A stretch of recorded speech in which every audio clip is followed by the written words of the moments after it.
China introduces a set of measures to boost foreign trade and economic recovery.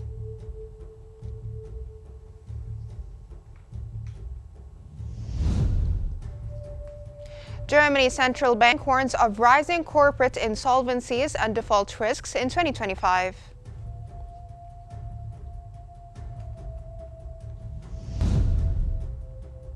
And Bitcoin surpasses $98,000 for the first time, extending a streak of almost daily all-time highs since U.S. presidential election results.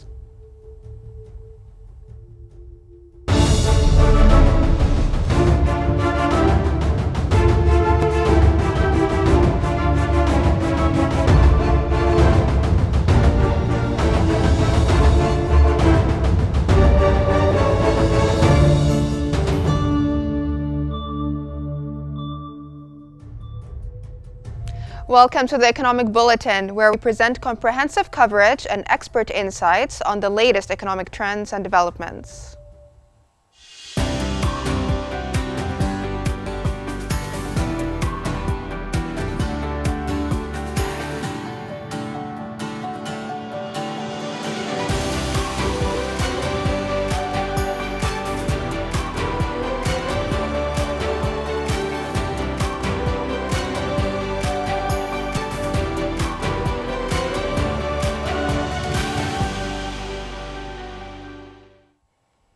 The number of Americans filing new unemployment claims fell to a 7-month low last week, suggesting that job growth likely rebounded in November after a slowdown in October caused by hurricanes and strikes. However, the report from the Labor Department released on Thursday also revealed that it is taking longer for unemployed individuals to find new work. Unemployment rolls have increased to levels not seen since late 2021, signaling ongoing labor market slack. For the week ending November 16, initial claims for state unemployment benefits dropped by 6,000 to a seasonally adjusted 213,000, the lowest level since April. Unadjusted claims fell by 17,750 to 213,035, with California seeing a decline of 4,657 claims, nearly reversing the prior week's increase of 5,906.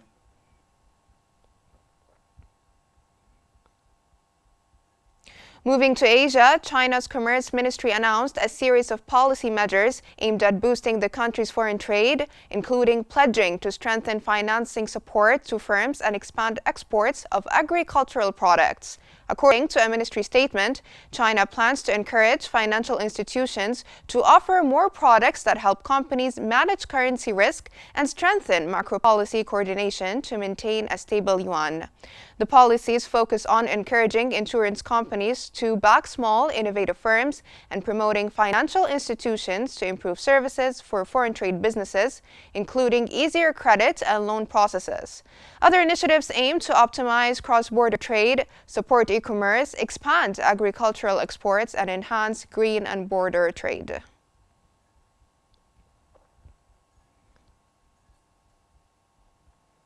South Korea's early trade figures showed exports returning to growth in November in a positive sign for the economy. According to data released by the Customs Office, the value of shipments increased 5.8% from a year earlier in the first 20 days of November. That compares with a 0.2% drop initially reported for the full month of October. Data showed overall imports edged down by 1%, resulting in a $798 million surplus.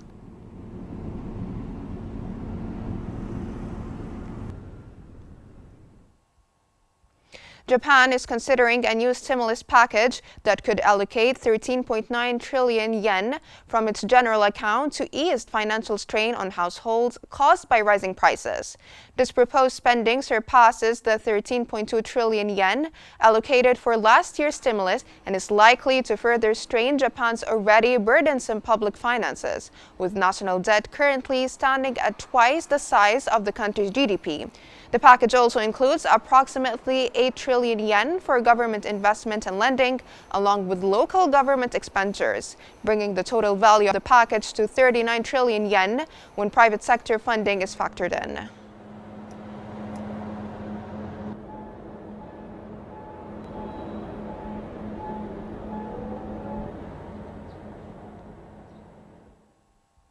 Moving to the MENA region, European Union Foreign Policy Chief Josep Borrell has emphasized that the European Union intends to increase economic cooperation and partnership with Jordan and all the countries in the region.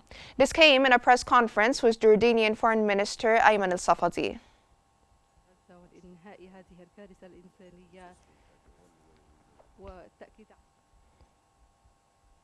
The Central Bank of the Republic of Turkey kept its policy interest rate unchanged at 50% in November, marking the 9th consecutive months of stability.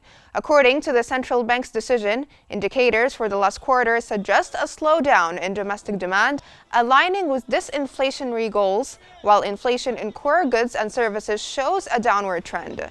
The central bank highlighted that food inflation has risen due to temporary supply factors, describing it as a continued risk to the disinflation process. In a statement, the bank stressed that the policy rate is designed to maintain adequate monetary tightening to control inflation.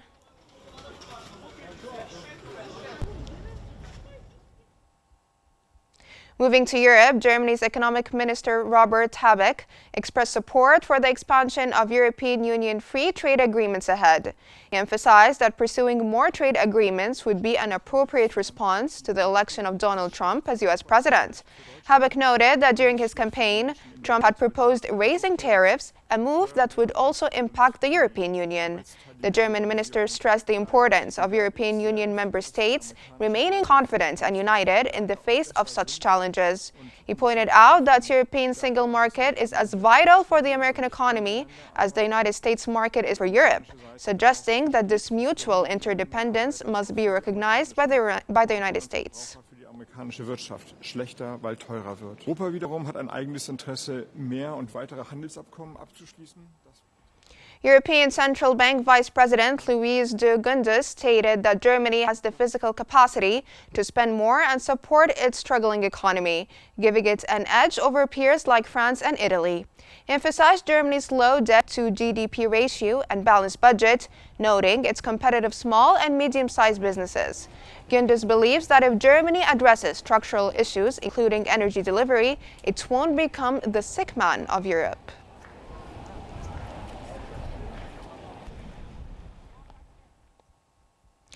Germany's central bank has released a financial stability report showing that its economy is facing significant challenges that could lead to higher corporate insolvencies and continued default risks in 2025. Weak export demand, rising energy costs, and wage increases have pushed the industrial sector into recession, with corporate margins under pressure. The central bank highlighted ongoing structural issues that could hinder medium-term growth and lead to more insolvencies next year. Higher interest rates and increased refinancing costs may further exacerbate defaults. The bank added that commercial real estate prices did not fall any further in the first half of 2024, but the risk of additional significant drops in prices has increased compared with last year.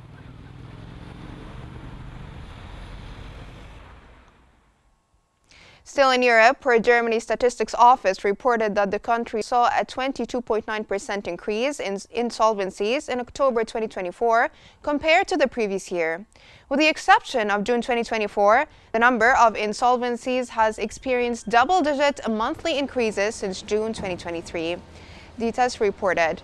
In response to the figures, the German Chambers of Commerce and Industry noted that businesses are facing significant pressure from factors. These factors include declining demand both domestically and internationally, high energy and labor costs, and the burdens of taxes and bureaucracy, which are impacting financial stability and business prospects.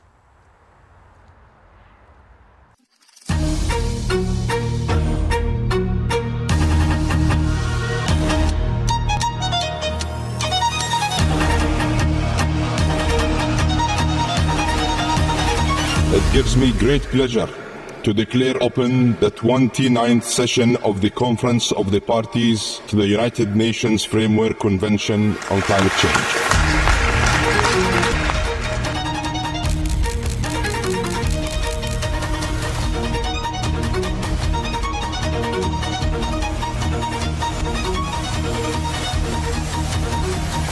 COP29 must tear down the walls of climate finance.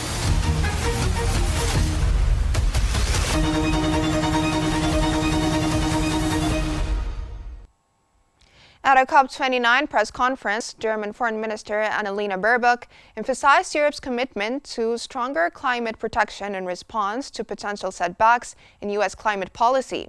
She stated if the U.S. retreats from climate efforts, Europe's united stance represented by the Green New Deal would prioritize increased climate investment.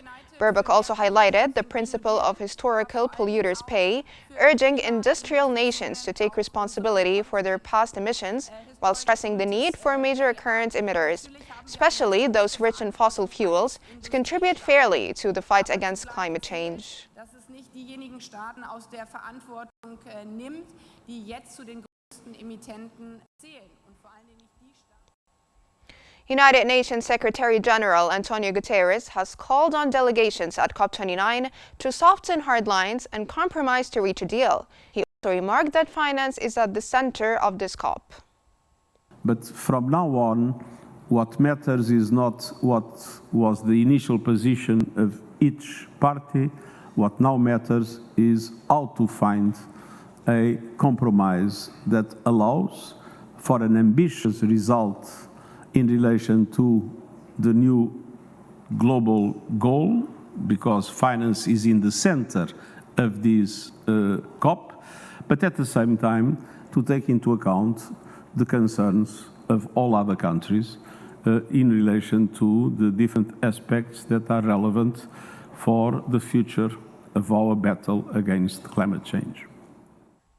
Mexico has announced its commitment to achieving net zero emissions by 2050 during a press conference at COP29. This makes Mexico the final G20 nation to set such a target, although specific details of the plan are still limited. José Luis, the climate lead at Mexico's Environment Ministry, told reporters that the new government is currently analyzing data and engaging in discussions to establish a solid path towards net zero emissions by 2050. Which will be integrated into the country's long-term planning. He acknowledged that reaching this goal would not be easy, but emphasized that Mexico has never had a stronger political mandate to pursue such an objective.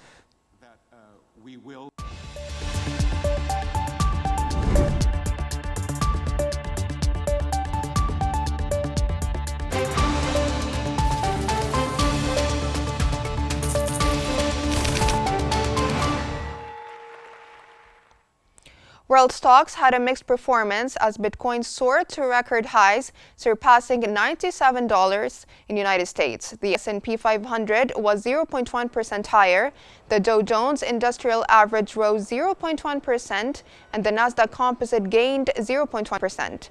In Europe, France CAC 40 lost nearly 0.2%, Germany's DAX rose nearly 0.2%, and Britain's FTSE 100 added 0.2%.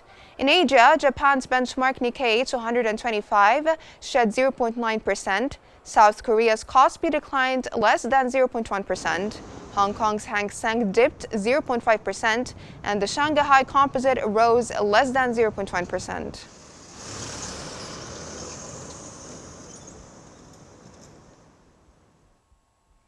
Bitcoin rose to a record high above $97,000 as investors bet a friendlier U.S. regulatory approach to cryptocurrencies under President-elect Donald Trump. Bitcoin prices topped $98,000 for the first time and were last up around 4%. This marks almost daily all-time highs since U.S. presidential election results.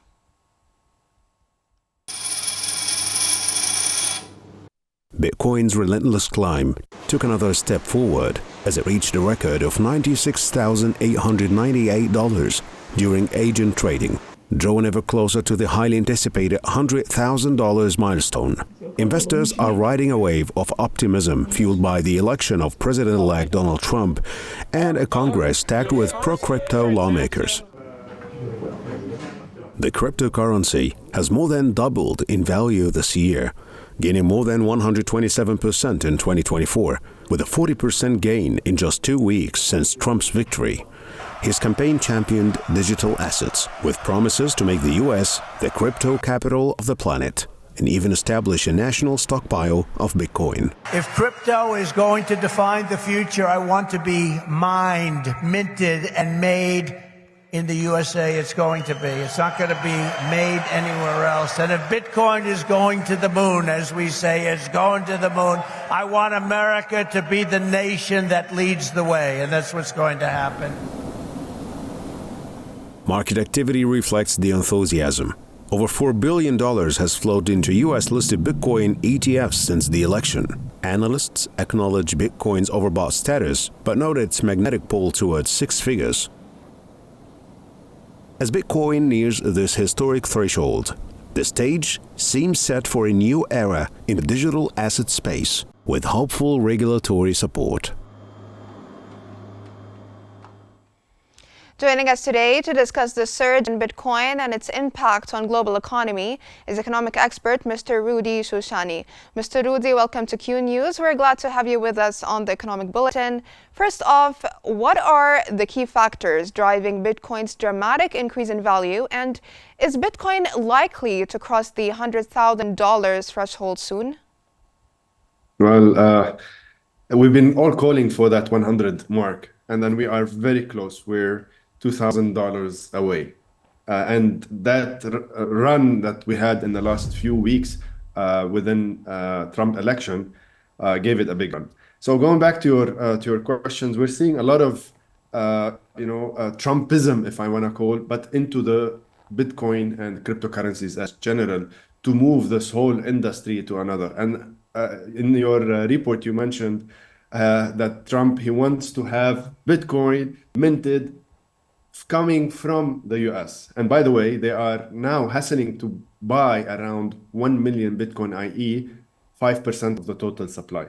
So there's a lot of rumors that's coming from Trumpism, coming from wanting to become that global nation of crypto, wanting to advance, wanting to acquire. Also, he mentioned that possibility of acquiring Coinbase, also mentioning the crypto-friendly regulations, possibly putting people in the right position this time.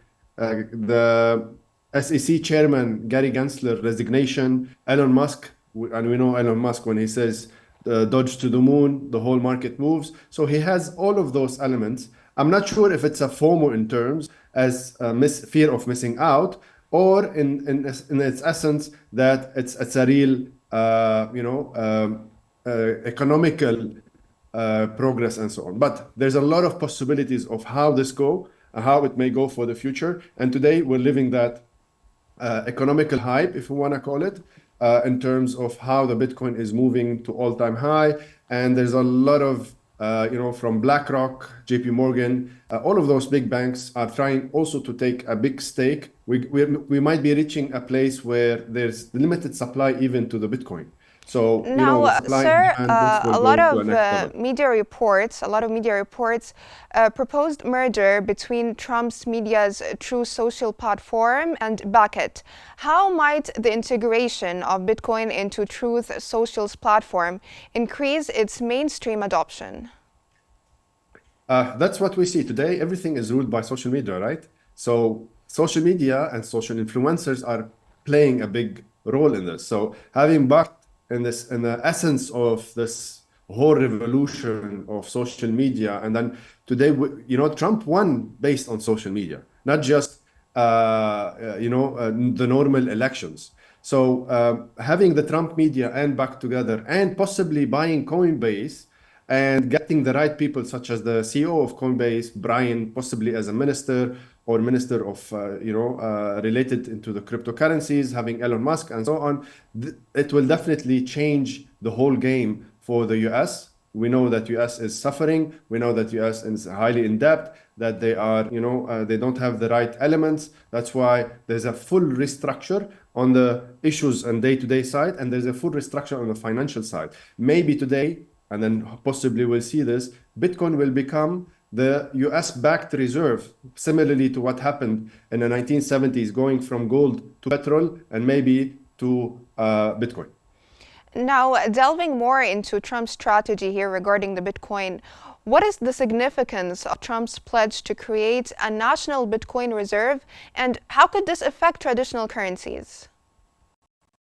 Yeah, as I mentioned now, so maybe possibly having it as a reserve could really, bluster the economy itself. So that will have, similar to the petrol, how it was a big help for the US and so on. Now, going back to your question, will this be competing directly with the dollar or not? In the end of the day, it's a financial instrument. It's one way to deal with money. The US dollar will always be there. Will it be replaced? I don't think so. Will it be, empowered? Possibly, because now we might be talking about USDT, but this time government-backed USDT, not just from companies such as Tether and so many other companies. So the future is very bright towards the financial and economical situation of the US and the US dollars itself, towards how this will be part of ruling of the wave of the Bitcoin. I want to call it the Bitcoin wave, and not missing out. Because lately, for the last 4 or 5 years, Bitcoin or US has been missing out a whole wave, and it has been unfriendly, and it has been trying to change all of the founders. It sent to jail the biggest head of the biggest Binance exchange, CZ. It sent him to jail for the first time in history, based on rules that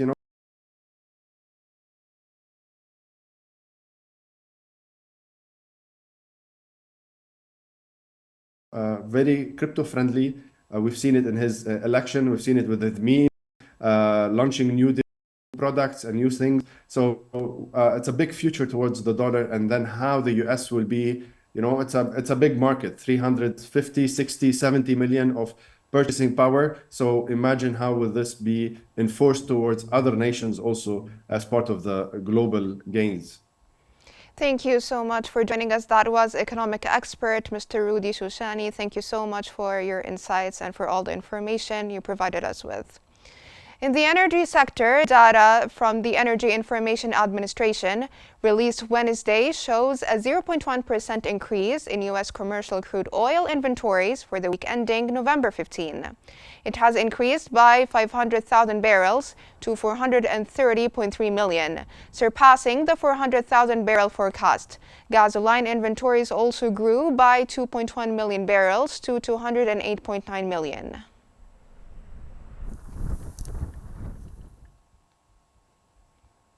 Prime Minister Mustafa Madbouli has overseen the signing of several agreements, including a memorandum of understanding between the Abu Dhabi Ports Group and the General Authority of the Suez Canal Economic Zone to develop industrial land in the East Port Said.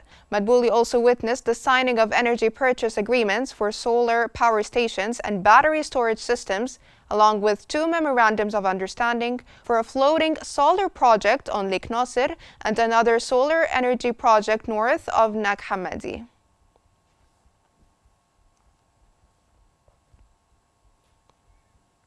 Oil prices climbed more than 2% as geopolitical tensions heightened and U.S. crude oil stockpiles rose. Brent crude futures rose 1.4% to $73.85.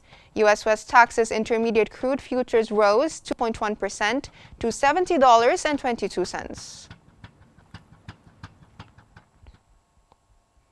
Spot gold price rose for the 4th consecutive day on Thursday, with safe haven demand for the precious metal supported by global stocks under pressure.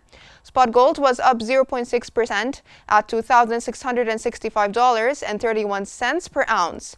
U.S. gold futures settled 0.6% higher at $2,631 per ounce.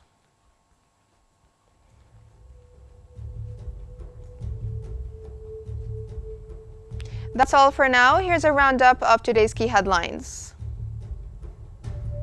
China introduces a set of measures to boost foreign trade and economic recovery.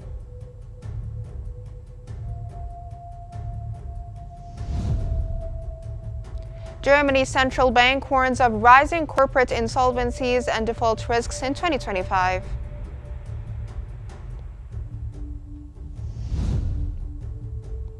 And Bitcoin surpasses $98,000 for the first time, extending a streak of almost daily all-time highs since U.S. presidential election results. This concludes our economic bulletin. Don't forget to follow Q News on YouTube, Facebook, X, Instagram, and TikTok at QNewsEG to stay informed. Thank you for watching and stay tuned for more updates on Q News.